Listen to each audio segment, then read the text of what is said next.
Okay, so welcome back to another video on this channel. Welcome back to another episode of my Premier League Game Week predictions. This is now Game Week 31, so we're well and truly coming to the end of the Premier League season now. You know, some big games coming up for teams in a relegation battle or in the top four race still in the Premier League. It's really going down to the wire, and yes, some very good games ahead of us this weekend to predict once again. And yeah, I guess let's get straight into it now, starting off with the Friday night football this weekend, which is of course Fulham versus Wolves at Craven Cottage. Now Fulham, 3 points behind Newcastle in the relegation battle at this moment in time. I think it's pretty evident that it's between Fulham and Newcastle to avoid relegation this season, and Newcastle actually do have a game in hand as well, so Fulham really need to start winning games, you know, massively now. Wolves themselves not won in their last 5 games. They're slowly once again slipping down the table. I think that you've definitely now seen the effects once again of Raul Jimenez's injury, which he did suffer in November, I think it was, but even still, Wolves this season have been really poor without Jimenez for most of the season anyway, and as I said, they're dropping down the table mad at the moment. But nevertheless, I think the Fulham, just because they have to win this one,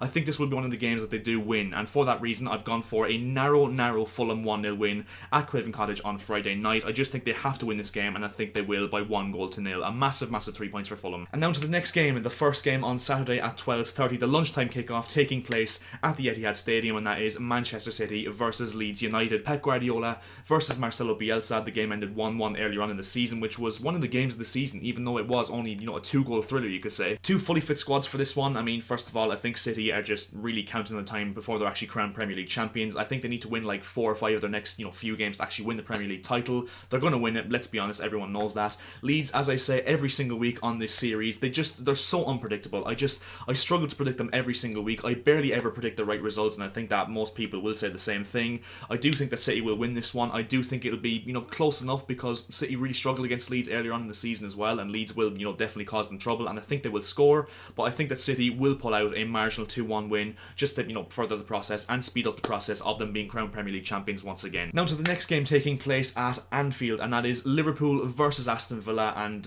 yeah, what can we say about Liverpool? I thought they were back, I'm not gonna lie, last weekend after that, what was a really just convincing and resounding win over Arsenal, 3-0 at the Emirates, and then in midweek they go and get, destroyed to a certain extent, or played off the park I should say, by Real Madrid in the Champions League. So this will be a really good test of the nerve in this game, Liverpool. In terms of Aston Villa, I mean, Jack Grealish could be back in this one. We've definitely seen in recent weeks how much of an impact he has on this Villa team, because they've been really poor, especially going forward. They've lost a lot of games without Jack Grealish in the team, and if he's back for this one, it will be massive, and maybe could see Villa get a point in this one. But to be honest, I think Grealish, if he is going to feature, I think it will be from the bench, and that is why I'm going to go for a Liverpool win here. I'm going to back them just about. I'm going to go for Liverpool 2, Aston Villa 1. I just think Liverpool have to keep winning games if they want to give themselves a realistic chance of getting into the top 4, and I do think they will win this one 2-1. And now to the next game, the Saturday 5:30 kickoff, I do believe. I think it is, but yeah, Crystal Palace versus Chelsea at Selhurst Park. Nevertheless, Thomas Tuchel really proving doubters wrong during the week with a really big win over Porto in the Champions League, so-called away from home,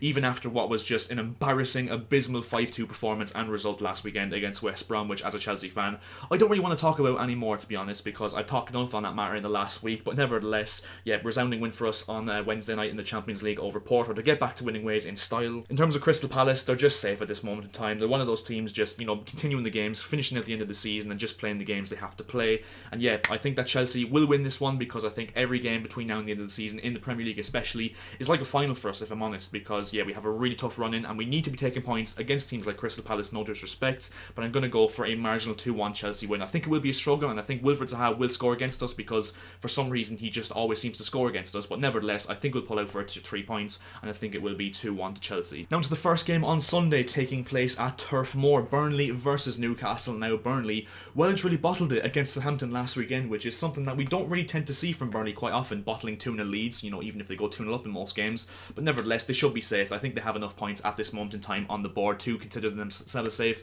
from relegation. Newcastle, on the other hand, though, nowhere near safe at this moment in time. I think it's fair to say, as I said, I think they're battling with Fulham now for Premier League survival this season. They did grind out a really good point last weekend against Tottenham Hotspur in a 2-2 draw, Joe Willock getting a really late goal in that one. But yeah, to be honest, I think Newcastle, they're looking really hopeless, and they have done for pretty much the whole season. I think that's one of the main reasons why they're, in the area they are in the table, and they've actually not won in their last 7 games. Their last win was, 7 weeks ago or 8 weeks ago against Southampton in the Premier League. So I do think that Newcastle will suffer yet another defeat in this one. I just can't see Burnley dropping points to this Newcastle team, because although the two teams that kind of to a certain extent play in a similar way, I think Burnley and Sean Dyche, they're way too resolute for this Newcastle team, who just look, as I said, pathetic at times, and I think that Burnley will claim a comfortable enough 2-0 win in this one. Now into the next game, which is actually a pretty decent game, and a game that you would not expect at the start of the season would be, a potential top 4, 3-6 pointer, I should say.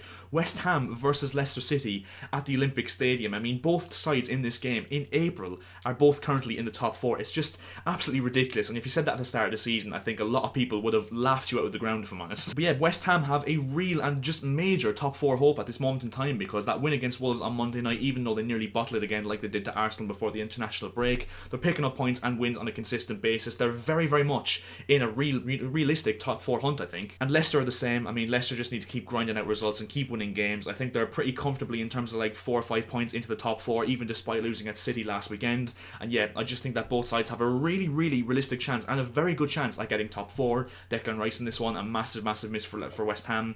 But overall, I think this will be a really, really good game. I think there'll be goals, and for that reason, I've gone for a high-scoring 2-2 draw. I think that both teams will, cancel each other out in terms of goals, but I do think there will be goals in this one. And as I said, yeah, that's why I've gone for a 2-2 draw. And now to the next game, arguably the biggest game of the weekend on paper, you could say, and that is taking place at the Tottenham Hotspur Stadium. Tottenham Hotspur versus Manchester United. Mourinho versus Ole Gunnar Solskjaer. Of course, Ole did take over from Mourinho when he was sacked in 2018. United, actually, surprisingly enough, have only lost one game in the league, and that was to Sheffield United at home. They've only lost one game in the league since they lost to Arsenal on the 1st of November, which is a resounding record, a really, really good record. I think United will just hold out for second place. I think it's pretty evident at this stage. As I keep saying on this series, they don't really have that much to play for except for just grinding out wins and just solidifying themselves as second place and runners up to Manchester City this season. Spurs under a little bit of pressure. I mean, that draw against Newcastle last weekend was just ridiculous. They're really struggling to hold on to leads, Spurs I should say. They're conceding late goals a lot. But to be honest, I think United are really due a defeat, and I think it will come this weekend. I could easily be wrong, and at first I did predict a 1-1 draw, but I think that Mourinho will produce a masterclass. I think that, I think Spurs will marginally pull out 3 points in this one, and for that reason, I'm going to go for a Spurs 2-1 win in this one. As I said, I could easily be wrong, and I could see United actually winning this fairly comfortably, or it could be a 0-0 draw, like it usually is in these top 6 games. But nevertheless, I think it will be a decent enough game, and I think that Jose Mourinho and Tottenham Hotspur will just about edge it with a 2-1 victory. Now to the next game taking place on Sunday. This one is at Bramall Lane, Sheffield United against Arsenal. Now, first of all, I just want to say Sheffield United, as we all know, are down and out at this stage. After sacking Chris Wilder, or allegedly sacking him, they've just lost every single game since. They've been nearly beaten well in every single game they've played this season, let alone since Paul Heckingbottom has taken over as the reins. Arsenal themselves, though, as I said, really, really just disappointing and really dull and just terrible performance, I should say. Last weekend against Liverpool, 3-0 defeat at the Emirates. I think they need to bounce back in this one. They are playing in the Europa League tonight as I speak in this video, so I don't know what the result is in that one, but I do think Arsenal will win this one. I'm not going to lie, I think they kind of have to, even without Kieran Tierney, who's gone now for a few weeks, and David Luiz, who's injured till the rest of the season. I think Arsenal will pull off a 2-0 win in this one and will bounce back to winning ways. It could even be more than 2-0, but I just do think that Arsenal will claim a quite comfortable 3 points in this one against Sheffield United at Bramall Lane, which of course actually has been a bit of a bogey ground for them in recent years, but I do think they will end it and win 2-0. And now to the first game on Monday Night Football, and that is West Brom, the enemy of Chelsea, of course, against Southampton at the Hawthorns. And I don't need to speak once again about that 5-2 mauling of Chelsea last weekend for West Brom, and could they potentially produce the great escape? I think they really, really have a chance of it if they were to take 3 points in this one against the Southampton team, who, yes, won last weekend in style 3-2 over Burnley with that, 2-0 comeback. But at the end of the day, Southampton, they have their flaws, and they're down, in the kind of lower mid-table regions of the table once again. I do think it will be a draw in this one, simply because of the fact I don't think either team will have enough to actually win 3 points. And I do think it'll be a 1-1 draw, but it should go either way. It should be a really interesting game, and yeah, I just do think it will be a 1-1 scoreline. And the final game of this game week at 8 o'clock on Monday night, taking place at the Amex Stadium, and that is Brighton Hove Albion versus Everton. Now, Brighton, once again, missing both their wing-backs. I think that very much gets overlooked by a lot of people's criticism of Brighton in recent weeks. Tariq Lamptey and Solly March both injured, and no real known date of the return for them. In terms of Everton, they're kind of slipping because they actually haven't won in their last 3 Premier League games, and last weekend they did draw 1-1 at Goodison Park to Crystal Palace, and a really sloppy result from them. Abdoulaye Doucouré, I think, obviously a massive player for Everton and has been this season. I think I'm right in saying that he's gone to the end of the season and that his season is actually over, which is